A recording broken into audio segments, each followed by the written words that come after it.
Recording now. Brilliant. Hi, welcome to the first careers conversation. My name's Amy and I'm joined by Andrew today. So we're recording this session, so we'll be able to look back on it later. You are joining with your microphones muted, but if you wanted to contribute questions and comments, you can do that through the chat function, which is at the bottom middle of the screen or the top right if you're on a smart device. Andrew, would you like to introduce yourself? Hello, so my name's Andrew Ball. I am currently Director of Development at Loughborough Schools Foundation, which is a group of schools in Loughborough, funnily enough. You wouldn't have guessed that by the title. Next week, it will mark my 20th anniversary in working in fundraising. Not quite straight from school, but you know, I might claim otherwise on other days. So yeah, I've worked for a variety of national charities and most recently a couple of local ones as well. So in a whole wide variety of fundraising roles. Thank you very much. So we'll start at the beginning. Was fundraising what you wanted to be when you grew up? No, it was a short answer. I mean, I think the first bit of fundraising I ever did was around Live Aid. They did, I think it was called Sport Aid. It was basically a run. I think it's probably better known now as one of the T-shirts that David Williams characters wore in Little Britain.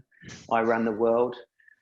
So I did run the world, although the world at that time was only Northwick Park in London. So that was the first bit of fundraising I knew. But growing up, I wanted to start off with an athlete, and then when I realised that there were other pursuits in life like cigarettes and alcohol, I moved on to wanting to work in advertising and marketing really, and it's through that route that I eventually ended up in fundraising. Brilliant. I don't think I know a single fundraiser that actually set out to be a fundraiser when they were growing up. I think they probably will be coming through now, because fundraising as a profession has moved on so much and has become very much a first choice profession and career, I should say. Whereas I remember when I started, many of the people I was working with, it was their second career already. They'd been a teacher or they'd been something else, and had fallen into fundraising in some respects. But I think more and more nowadays we'll start to see people wanting to do it. I don't think it will ever be something that will be as popular as being a footballer or a musician or a doctor, shall we say, but they will certainly be up there with some people's choices in early life. Brilliant, thank you. And so tell us about your career. Where did you start off? Where are you now? How did you get there? So I started off the first paid job in fundraising was at the British Red Cross. So on the 15th of May 2000, started there. Although I'd kind of volunteered before that at a hospice that my dad was working at the time. So through that volunteering, I got to see that fundraising was a viable career choice. I mean, at that time, I was also working for a company called Tarmac, buying concrete mixers, which was fun but not fulfilling. And certainly, I wanted to put my degree to good use. And I felt that fundraising would give me the opportunity to do that through what I'd seen volunteering wise. So I tried a few times to get a job in fundraising, and for whatever reason wasn't successful, but I was successful when I applied for the role of regional fundraising support at the British Red Cross. So started there, as I say, 20 years ago.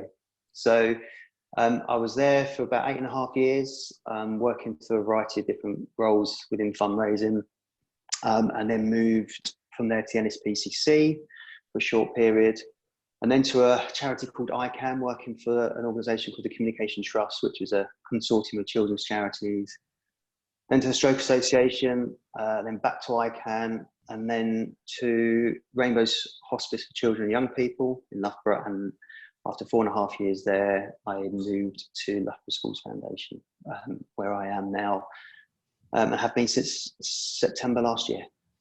Brilliant. And so during that time in those variety of roles, is there particularly a highlight? Is there something that stands out for you? Loads, absolutely loads. I mean, I've been really fortunate, I think, that because I've worked in a lot of different types of fundraising, I've had a real range of experiences. I mean, the Red Cross took some beating, I have to say. You know, it's a fantastic organisation, and because of its size, you know, you got to experience lots of different things. I mean, two of the biggest things there that really stick in my memory is the Boxing Day tsunami, Boxing Day 2004, which I was involved in the fundraising response to that, and that was, you know, just an incredible time to be a fundraiser for, you know, that organisation, but also, you know, for I guess any emergency response organisation, because the level of goodwill and support that we saw from the public at that time was huge, and it really, I think, re-engaged me with fundraising after, you know, kind of 4 years at the Red Cross. At that point, you know, finally here was something, you know, it all came together during that very short but very busy period of time. And then couple of years after that, still at the Red Cross, I managed their Tesco Charity Year partnership, which you know, was just one of the best sort of years of my life. Certainly from a professional point of view, so much that went on at that time. Learned so much from working with a company the size of Tesco. You know, met wonderful people, worked with wonderful people. You know, had a great team. Was really, I would say, driven to make the most of that opportunity for the charity, because they'd worked so hard to get it. And then I suppose the other highlight that I'd pick out would be, you know, my time at Rainbows as a whole, really, because again, the team were great, you know, and I know, you know, the role that I played in helping them to be great, and that I took a lot of satisfaction from that.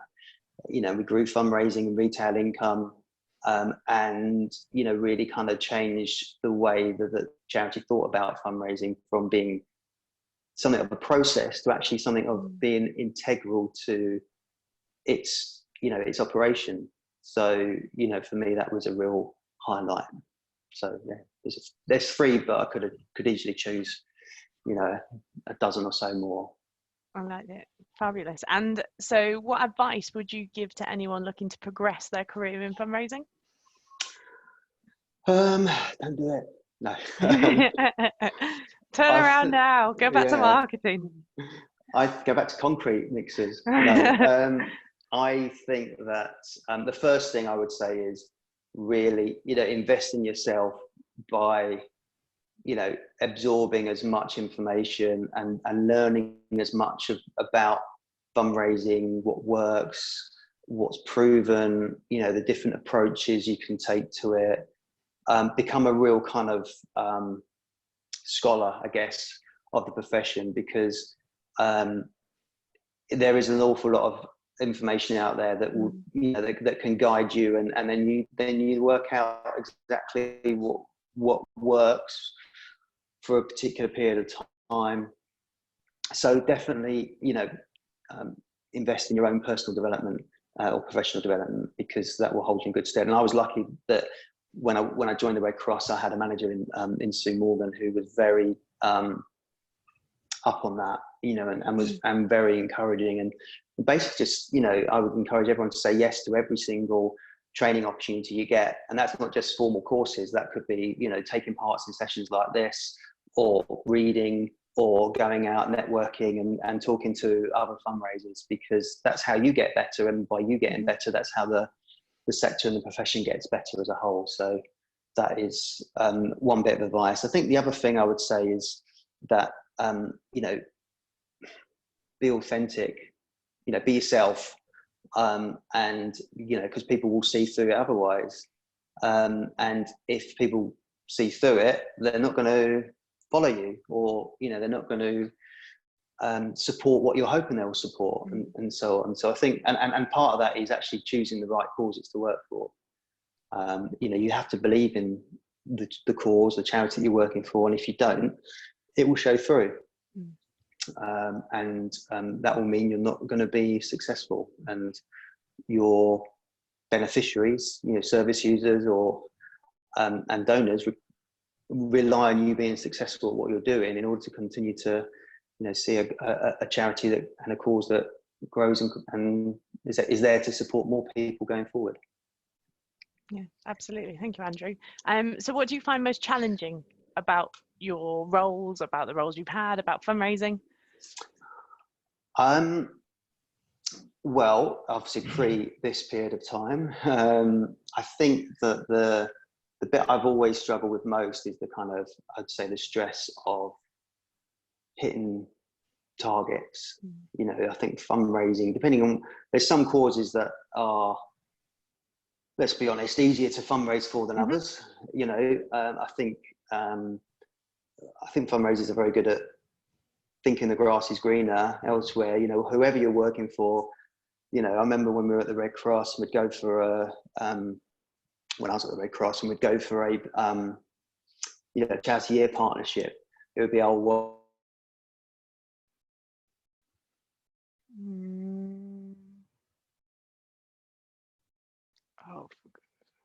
Children's Hospice. It'll be like, of course it's going to be, a national charity that's going to win it, and all these sorts of things. So I think that it's very easy to put yourself or to get yourself into a mindset which can be counterproductive. And for me, I think the thing I've found most challenging is actually always, lifting myself out of that at times, lifting myself out of the stress of delivering against targets, or, and then you have that awful kind of 31st of March to the 1st of April period where everything comes in on the 31st of March and you either hit budget or target, or you don't, or whatever. And then on the 1st of April, it didn't matter anyway, and it will go back to zero or whatever. So, that's a very odd kind of challenging environment to be in as well. So those are the kind of almost like the side issues that I found challenging. The job of fundraising I haven't found particularly challenging, because it's at the basics of fundraising are quite simple, and it's about making sure you're doing, you're following those kind of simple rules about having a good case for support, a good research into prospects, that you're confident and able to approach in the right way at the right time, and you've got a plan and you've got a strategy in place, all that sort of stuff. I've not found particularly challenging, because it's quite, in some respects, process driven, but in other respects it's quite fluid, because you have to be able to think on your feet and move on and what have you. So definitely the side effects of working in a pressure environment is the bits that I found challenging the most. Yeah.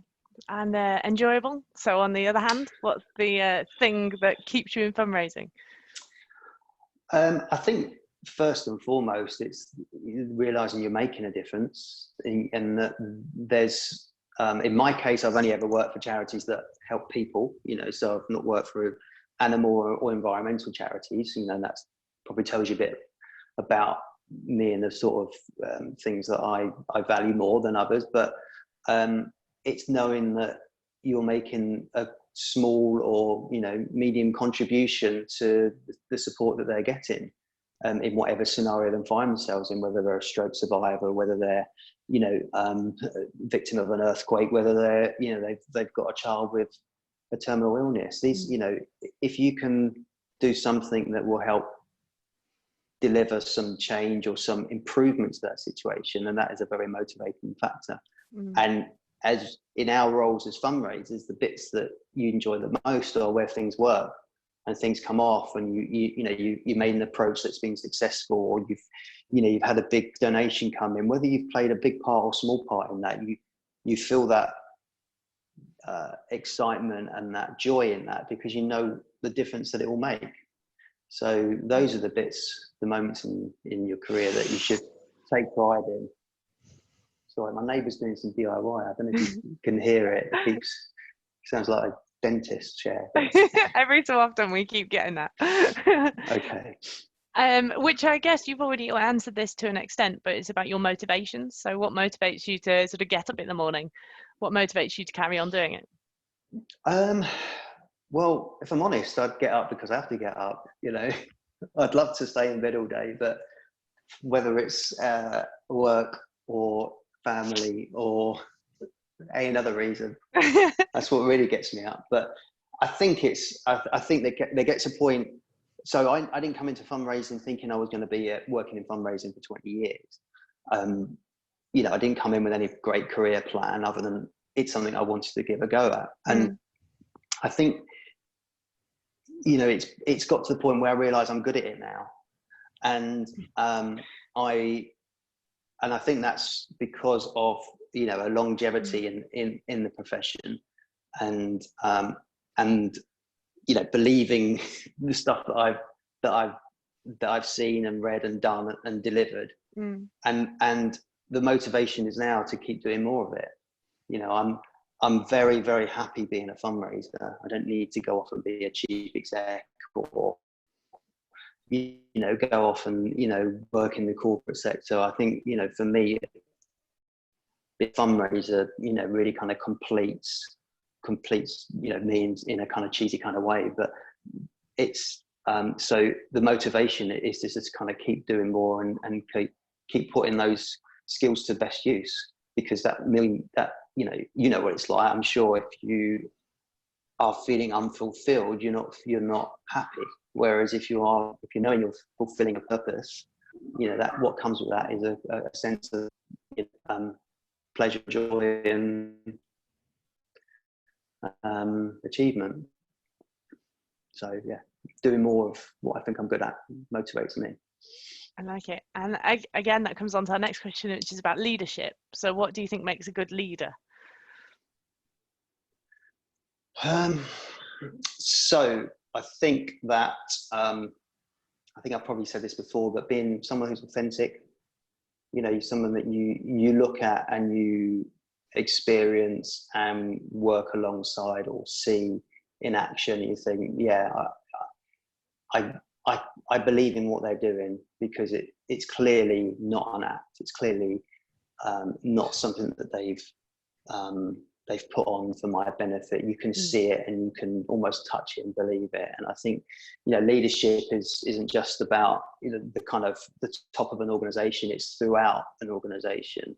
And I would say that, you know, I've worked with some absolutely brilliant people over the years, and the ones that I consider to be the best at what they do, it's almost, you know, it's almost natural, you know, because it feels so right and authentic, you know, and you kind of think, well, they would be like that regardless of what they were doing, you know, whether they were out in a restaurant ordering food or running a charity or, you know, at home, they are that person. And I think that for me is a real sign of a good leader. I think someone that has got that kind of clear vision, but can also communicate that well. You know, there's no point, you won't follow anyone where you don't know where they're meant to be taking you. And that's something I guess we're seeing a little bit in the news at the moment, aren't we? You know, there's lots of talks about roadmaps out of, you know, lockdown, but where is it? And, you know, and are we inspired by what we're seeing and hearing in order for them to, you know, for us to kind of believe it? And I think that's the sort of thing that good leaders are able to do. They're able to convey a complex vision in a simple and unifying way, and, you know, make you feel like, yes, I've got a part to play in this. And I think, you know, lots of other traits like honesty, you know, good communication skills, a listener, you know, someone that doesn't shy from the tough decisions, but does it in a way which is, you know, compassionate and caring. I think, you know, all those sorts of things that you would expect from someone working in the voluntary sector as well. So yeah, that's quite a longish list. There's some high expectations there I have of leaders. You have indeed. So I guess that brings us, you flowed really nicely onto there, is the future of fundraising and what you think that looks like, especially with the current challenges that we might be facing. Yeah, God. It's a I just challenging one. get my crystal glass or crystal ball out. I think what this period has shown us is that the good practice that a lot of people have been talking about for a long time, the whole relationship fundraising model, good supported communications, good donor care, all those kind of things are more important now than ever before. And I think that those people that weren't necessarily practicing that before sure as hell have to be practicing it now, because fundraising is more than just about asking. It's about, stewardship, that word we kind of use a lot. It's about caring for your, not necessarily your donors, but donors of the charities and causes you work for, connecting to them, to that cause, taking an interest in them and all that kind of stuff.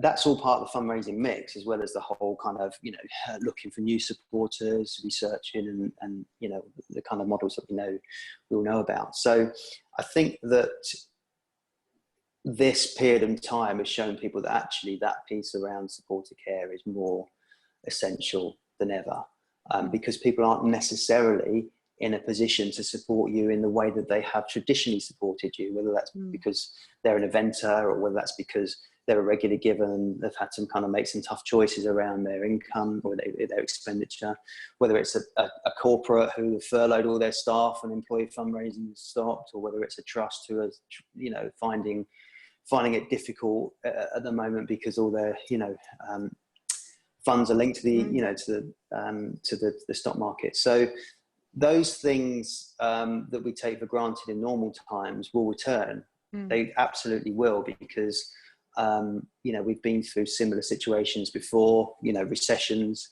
not necessarily to this extent, but people won't stop caring for your cause. They may periodically have to stop giving to your cause, but they won't stop caring for it. So if you keep in touch with them and you keep them engaged, you've got a chance of keeping them for the long haul.